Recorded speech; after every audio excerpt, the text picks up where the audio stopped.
So this one is pop quiz 3, which is related to space physics questions.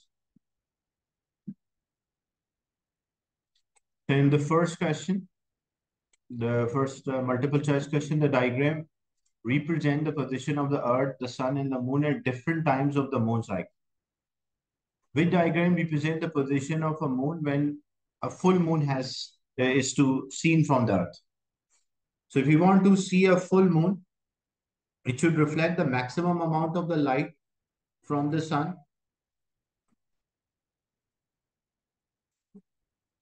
So when maximum amount of the light is reflected from the sun, we'll see a full moon. So which position will observe a full moon? So at position A, we'll observe a full moon.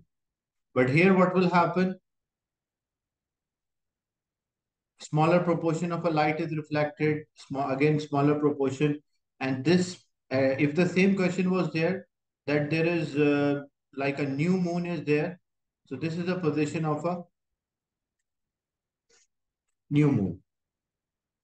Like position C is for new moon, and for full moon, it should be on the other side of Earth should be there in the center, and the moon should be there on the other side, so we can see the maximum like size of a moon. That's why A is the right answer. Is it clear this one? Yes, sir. Clear. Okay. So phases of the moon is important, like position of the moon, different position of a moon, we see different phase of the moon. So for a new moon, the moon should be there on between the sun and the earth, and for full moon, it should be opposite side.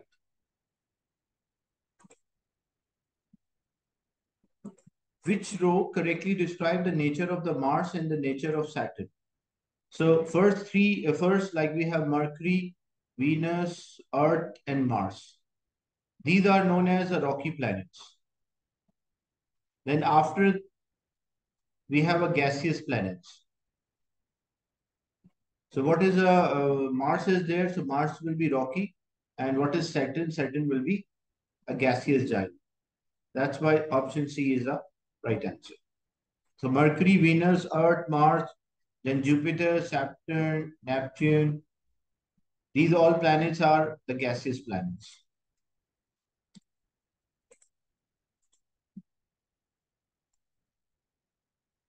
In question 3, which type of force keeps the planet around the sun? So it's always a electrostatic force is the force which exists between the charges. Frictional force when two surfaces are in contact with each other. Like when two surfaces are touching each other, they will have a frictional force. Gravitational force, when two objects are there, they have mass. So they will have a gravitational force. Like M1 and M2 have a mass. So they will apply force on each other, which is always attractive.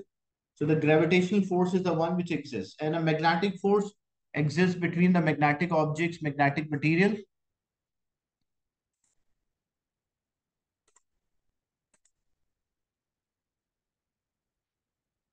In fourth question, which distance is the largest? So when we compare the distances here, diameter of a Neptune, diameter of a sun.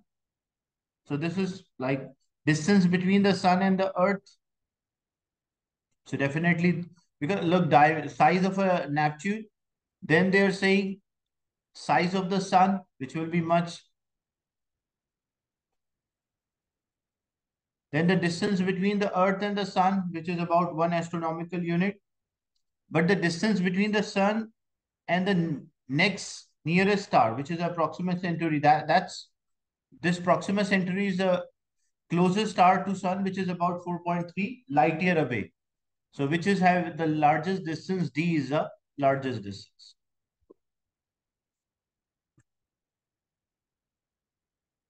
Is it clear? Like how they classify, like example, this is our sun. Then we have Mercury, Venus, Earth, Mars, Jupiter, Saturn, Uranus, Neptune is there. So size of a Neptune, the first option is like example, if this is representing a Neptune, Neptune will be smaller than sun. So this is the first option. Diameter of a sun, this is the second option. Then the distance between the earth and the sun, which is 1 astronomical unit. Mercury, Venus, Earth, So that distance, and then the nearest star is about 4.3 light years away, which is Proxima Centauri. So which is the largest distance? So largest distance is the nearest star, because it is in light year.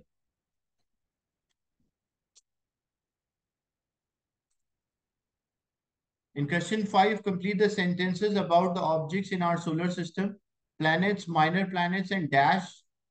So planets, minor planets, and what else is there?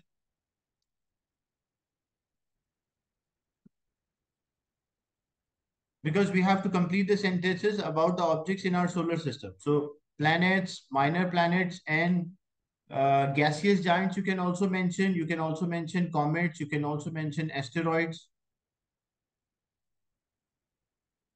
You can mention comet. They orbit the sun. An object that have the object that orbit the planet, what we call them as moon. Compare the structure and the size of a four inner planet with those outer planets.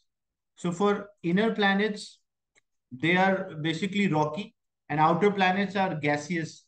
And inner planets, they are smaller in size, and outer planets, they are larger in size. So you can mention rocky and small,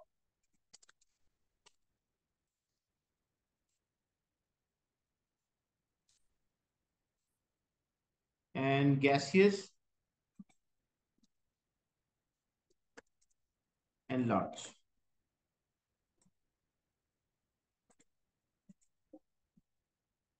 In question 6, state the name of two main elements that are found. So sun contain helium, hydrogen and helium. These are the two main elements for a nuclear fusion to happen. The sun is one of the many billion stars that makes up our galaxy. Complete the following sentence about our galaxy. So our galaxy is named as what we call our galaxy. So our galaxy is known as the Milky Way.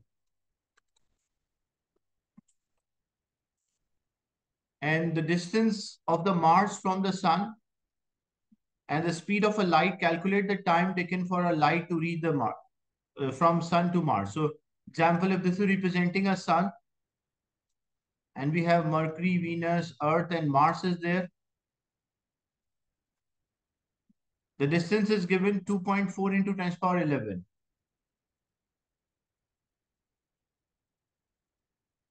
The distance from a Mars to the sun.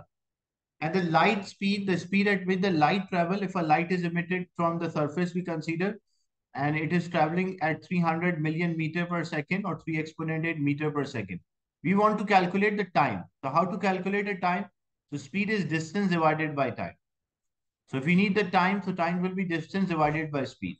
The distance travel is 2.4 into 10 power 11. And the speed at which it is moving, that is 3 into 10 power 8. So when we divide 2.4 exponent 11 divided by 3 exponent 8, we'll get the time, which is about 800 seconds. So 800 seconds is the time taken by light to travel from sun to the Mars. Is it a clear discussion?